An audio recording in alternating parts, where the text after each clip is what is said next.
나는 모비고다. 코인을 좋아한다. 감탄하면서 라방 듣고 있었는데 갑작스레 주말 근무가 결정됐다. 뛰어난 리더가 가진 상상력의 힘이 정말 엄청나다는 것을 다시 한번 느꼈다. 엄청난 아이디어를 듣고 솥불을 딱 쳤다. 오늘은 오테버스의 스테이블 코인에 대해 이야기한다. 모든 내용은 확정이 아니며 아이디어임을 이야기하고 시작한다. 준비 단계가 필요하다. 오테버스 주식회사는 오태민 교수의 법인이다. 1,000만 원으로 만든 회사인데 현재 오태민 교수가 84%, 옛 직원이 16% 정도를 갖고 있다고 한다. 최근 비트코인 익스프레스 강의로 발생한 수익 2억 원을 오태민 교수가 갖지 않고 오테버스 주식 증자에 활용한다고 한다. 그러면 지분 840만 원 대 160만 원에서 2억 840만 원 대 160만 원으로 바뀌고 지분율은 99.2%까지 올라온다. 이렇게 함으로 안정적인 지배 구조를 만들고 오태민 교수 홀로 모든 것을 결정하고 일을 진행한다. 이 작업을 마치고 나면 진짜 사업이 시작된다. 일단 한국에서 진행하는 것을 가정한다. 현재 오테버스 주식회사에 4억 원이 있다. 추가로 넣는 2억 원을 더하면 총 6억 원의 재원이 생긴다. 이 중 개발비로 1억을 사용한다. 그리고 5억을 한국의 오테버스 달러 통장에 넣는다. 약 34만 1,763달러가 된다. 모빅 위에서 레이어 2를 만들고 이 금액에 맞춰 달러 모빅을 발행한다. 가칭, 모블, 그리고 모블의 가격이 1달러 이상일 경우엔 두지만 1달러 이하로 떨어지면 오테버스에서 매수하여 1달러를 유지시킨다. 엄밀히 말하면 모블은 달러 스테이블 코인이 아니다. 일반적으로 달스코는 발행사에게 주면 현물 달러를 받을 수 있다. 반면 모블은 은행에 있는 오테버스 달러 계좌를 매주 오픈하고 확인하는 것이다. 물론 추후 한국의 달러 스테이블 코인 법안이 생기면 실제로 모블을 현물 달러로 교환해 줄 수도 있다. 은행의 모블 시총에 준하는 달러가 있고 많은 사람들이 이를 믿고 사용하기 때문에 모블은 1달러에 수렴하게 될 것이다. USDT의 경우도 개인들이 현물 청구를 하지 않는다. 결국 믿음을 갖고 도는 거다.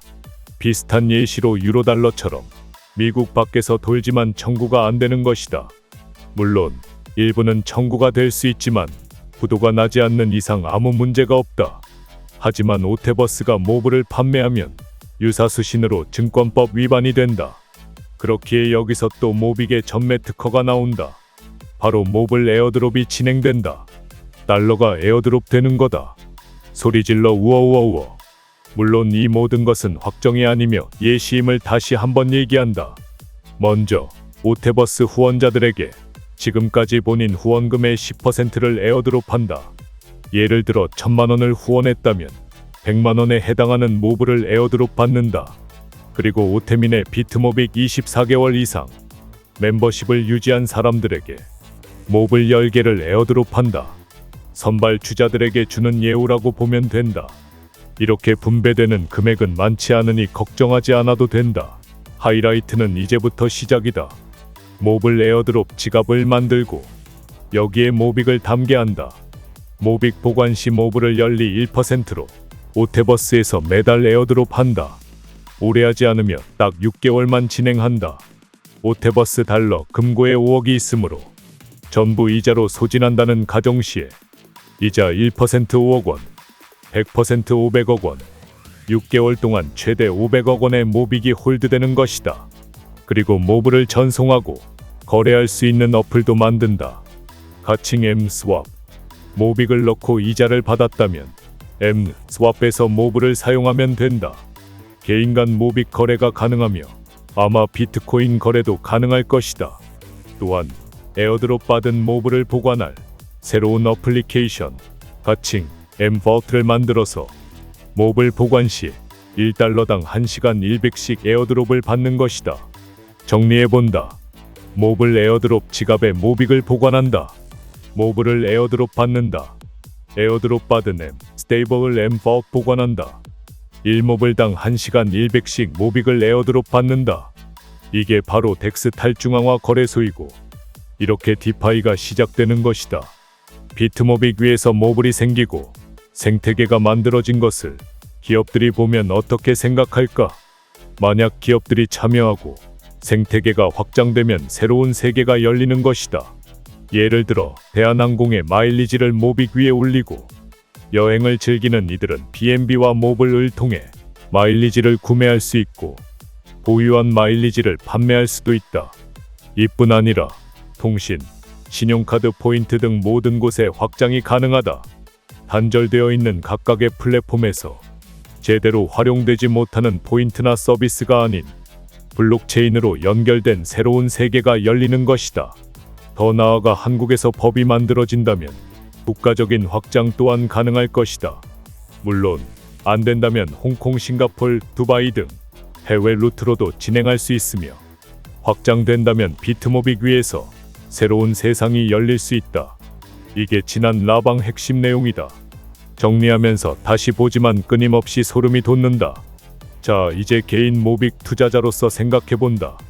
사실 모빅은 가치 변동이 심하기에 단기간 활용해야 하는 돈을 보관하기엔 적합하지 않다. 하지만 모블이 생긴다면 말이 달라진다. 원화와 달러 중 어느 쪽을 홀드하는 것이 더 안전하고 수익이 좋을까? 원화가 있으면 은행 이자를 받을 수 있다. 사실 자유입출금 통장의 경우 없다고 봐야 하고 적금이나 예금의 경우 일정 기간 이상 락업해야 하며 만기가 되어야 이자를 받을 수 있다. 물론 다 떼고 나면 남는 게 없다는 걸 이자를 받을 때쯤 알게 된다. 만약 이렇게 보관할 단기 자금을 활용해 모빅을 사서 모블로 전환하고 보관하여 모빅을 이자로 받는다면 어떨까? 환차손이 생기며 어떻게 하냐고? 참고로 원화의 가치는 21년도 대비 약 30% 정도 증발했다. 21년도에 주식이나 코인이 아닌 달러만 샀어도 현재 안전하게 30% 수익이다. 게다가 지금 미국 대통령은 럼프형이다. 앞으로 달러 가치 하락이 클까? 원화 가치 하락이 클까? 각자가 잘 판단하면 된다. USDT도 있지 않냐고? 물론 달러로 보관할 수 있지만 국내 거래소에선 이자를 받을 수 없을 뿐더러 바이빗 사태 등 해외 거래소 이슈가 있는 상황에 큰 금액을 해외로 보내기엔 부담이 있다. 또한 요즘 트래블 룰로 귀찮게 하는 게 어마어마하다. 모블을 활용한다면 장기 투자금이 아닌 단기 유동 자금도 이자를 통해 안정적인 수익을 낼 수 있게 된다. 이 모든 게 상상이지만 불가능할 것이라는 생각이 들지 않는다. 어떻게 한국 사람이 달러 스테이블 코인을 발행할 수 있냐고? 잘 모르겠으면 이 영상을 참고하면 된다. 그리고 최근 베스트셀러로 올라온 트럼프 시대의 지정학과 비트코인은 꼭 읽기 바란다. 투자 종목 추천이나 조언 아니다. 모든 투자는 본인의 선택이다. 투자는 두 번 선.